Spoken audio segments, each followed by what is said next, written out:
नमस्कार शेवगा शेतकरी मित्र हो. शेवगा शेती तंत्रज्ञान या यूट्यूब चॅनलमध्ये मी आपलं सर्वांचं स्वागत करतो आणि सुरुवात करतो. आणि सर्वात महत्त्वाच्या विषयावर आज आपण चर्चा करणार आहोत, तो म्हणजे फ्लावरिंग स्टेजमध्ये आपण बुरशीनाशक कोणतं फवारायचं, किती लांबून फवारायचं, कळीवर कशा पद्धतीने, उमललेल्या फुलावर कशा पद्धतीने आणि ज्याला वाध्या लागल्यामुळे त्याला कशा पद्धतीने फवारायचं, किंवा कळीला कोणकोणते प्रॉब्लेम येऊ शकतात, कळी का वाळू शकते, कळीची जास्त ड्रॉपिंग का होते, हे सर्व विषय आज आपण कव्हर करण्याचा प्रयत्न करणार आहोत. व्हिडिओ बेशक थोडासा मोठा होईल, परंतु या व्हिडिओमध्ये आपल्याला सर्व गोष्टी बिलकुल समजून येतील आणि आपल्याला कोणतीही अडचण राहणार नाही असं मला 99% गॅरंटी वाटते. तरी पण काही ज्यांना जशा पद्धतीने वाटते, ज्यांना जसे मार्गदर्शक भेटतील त्यांनी तशा पद्धतीने मार्गदर्शन निश्चित घ्यायचं. आता ही कळी पहा, ही खालून वाळून गेलेली आहे, म्हणजे याच्यात कोणत्याही प्रकारची सेटिंग झालेली नाही. तर अशी ही आता ड्रॉपिंग होऊन जाणार आहे. तर आता ही बाकीची जी फुलं दिसत आहेत आपल्याला, तर महत्त्वाचा विषय म्हणजे जी उमललेली फुलं आहेत आणि जी कळी आहे आणि ज्याला वाध्या लागलेले आहे, याला 3 वेगवेगळ्या पद्धतीने आपण फवारणी करायची असते आणि त्यासाठीच आजचा हा व्हिडिओ आहे. तर महत्त्वाचं म्हणजे आता हे जे फ्लावरिंग दिसतंय आपल्याला, त्याच्यात काही वाध्या निघायला लागल्यात, काही वाध्या आलेल्या आहेत, किंवा आता याची पूर्ण सेटिंग झालेली आहे ह्या गुच्छाची किंवा ह्या फुलांची. तर याला आपण अतिशय जवळून फवारा मारू शकतो, काहीच अडचण नाही. आणि ते फवारा यासाठी मारायचा असतो कारण जी खालून थोडीफार बुरशी येत राहते अशा वेळेला, तर ते बुरशी आपले जे वाध्या आहेत ते भविष्यात गळणार नाही आणि सुदृढ असं आपल्याला शेंगा लागतील. आता परंतु हे पहा, आता हे वरचं जे दिसतंय याचे काळे झालेले आहेत, म्हणजे जे खालचे छोटे छोटे कळी आहेत त्या काळ्या झालेल्या आहेत, ह्याची सेटिंग झालेली आहे. म्हणजे हे आपल्याला मेन पाहायचं आहे. तर याच्यामध्ये पहा, हे वरचे जे फुलं आहे आता मी दाखवण्याचा प्रयत्न करतो. तर ज्यांना सेटिंग झालेली त्याची भीती आपली संपलेली, तरी पण आपण त्या ठिकाणी फवारणी बुरशीनाशकाची करणं गरजेचं आहे. आता ही कळी पहा वरची, एक सेकंड, ही पहा, ही आता अशा पद्धतीने जी बारीक कळी आहे ती काळी झालेली आहे आणि काळी झाली याचा अर्थ त्याच्यामध्ये बुरशीचा प्रादुर्भाव झालेला आहे. तर अशा वेळेला ही कळी लहानपणी असतानाच खराब होऊन जाते, ती उमलतसुद्धा नाही. तर याला ही बुरशीचाच प्रकार आहे एक प्रकारचा. तर या ठिकाणी आपल्याला बुरशीनाशकची फवारणी जवळून करू शकतो आपण. आणि जे लहान लहान आहे, कळी उमलण्याच्या अगोदर आपण त्याला बिलकुल जवळून सुद्धा फवारणी करू शकतो आणि पूर्ण त्याला व्यवस्थितरित्या फवाऱ्याने भिजवू शकतो, काहीच अडचण नाही. परंतु आता हे असं उमललेलं फुल आहे किंवा आता ही सेटिंग झालेलं आहे, आता ज्याची सेटिंग पूर्ण झालेली आहे त्याला जवळून फवारलं तरी काही अडचण येत नाही. फक्त आपल्याला एक काळजी घ्यायची आहे की जी कळी ताजी उमललेली आहे तिला जवळून फवारा कधीच मारायचा नाही आणि त्याच्या गाभ्यात पाणी जाईल त्या फुलाच्या, असं आपल्याला काहीच करायचं नाही. त्याच्यासाठी फवारणीची जी पद्धत आहे ती मी या व्हिडिओच्या पुढं करून दाखवण्याचा प्रयत्न केलेला आहे, ती आपण अवश्य पाहू शकता. परंतु ह्या 3 स्टेज म्हणजे कळी, उमललेलं फूल आणि झालेली सेटिंग, ह्या तिन्हीला वेगवेगळ्या पद्धतीने आपण फवारणी करायची असते आणि निश्चित फवारणी करायची असते.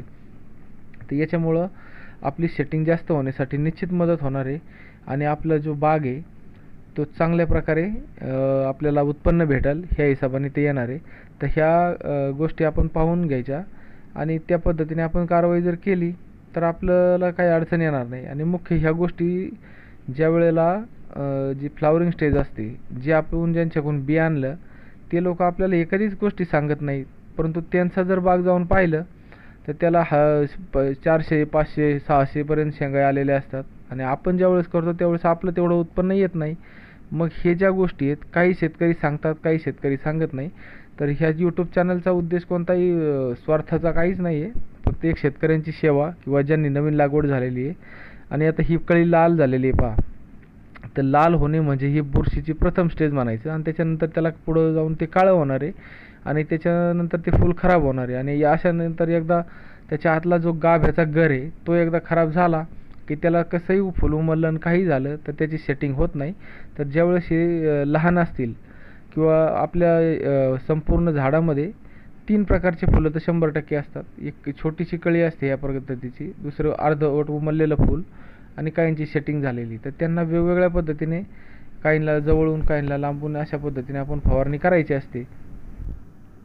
शेतकरी मित्र, प्लॉटमध्ये सर्व झाडांना समान टायमाला कळ्या येत नाही, कारण या ठिकाणी आपण बियांमध्ये निश्चित फसलेलो असतो. एका झाडाला कळी आलेली, त्याच्या शेजारच्या झाडाला कळी आलेली नाही. मग अशा टायमाला हे जे प्रॉब्लेम आहेत हे बियांमध्ये आपण फसलेलो आहे असं आपण समजून घ्यायचं. कारण ते सेम टेम्परेचर, सेम सॉईल किंवा सारखी जमीन, समान पाणी, खतं, सर्वजण नियोजन एकदम योग्य वेळेला योग्य समान पद्धतीने केलेलं असतं. तरी पण आपल्याला जी सेटिंग समान किंवा समान फुलं येत नाहीत, याचा अर्थ आपण बियात निश्चित फसलेलो आहे असं आपण समजून जायला काही हरकत नाही आहे. त्याच्यामुळे तुम्ही जे बियाणे घेता ते योग्य शेतकऱ्याकडून किंवा प्लॉटला व्हिजिट करूनच घ्यावं. दुसरी गोष्ट, आता हे जे आपण पाहतोय, आता ही जी फवारणी केलेली यात उमललेली कळी आणि हे जे प्रॉब्लेम आहे, जे छोट्या कळीला असं जर बुरशी लागलेली असेल तर याला आपण अतिशय जवळून सुद्धा फवारू शकता, काही याच्यामध्ये अडचण येत नाही.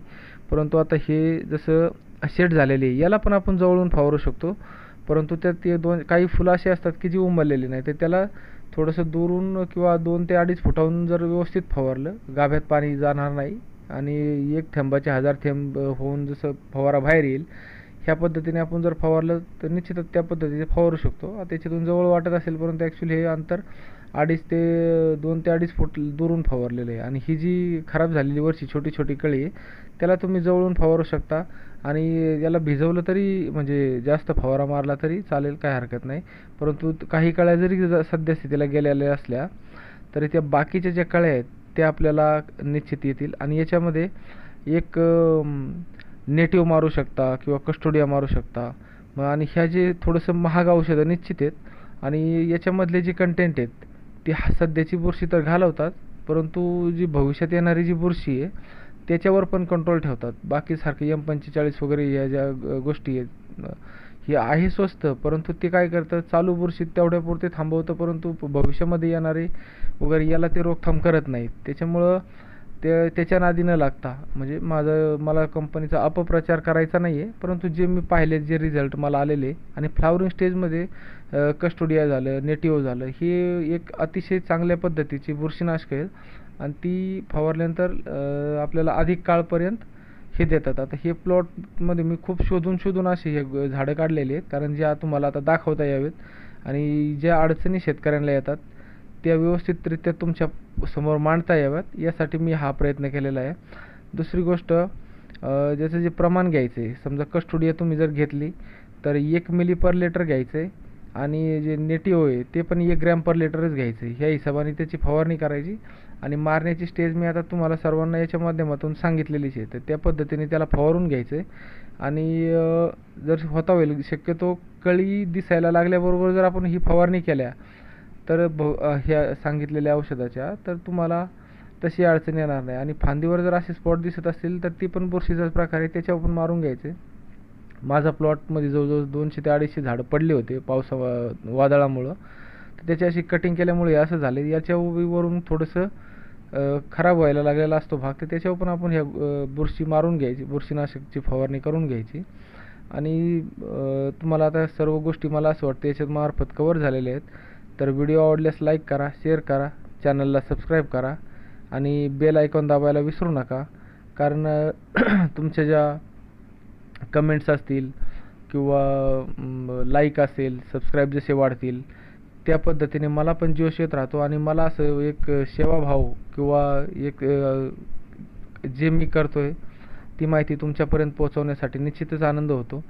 त्यासाठी चॅनलला सबस्क्राईब करायला विसरू नका आणि चॅनलला शेअर करायलाही विसरू नका. धन्यवाद मित्रांनो.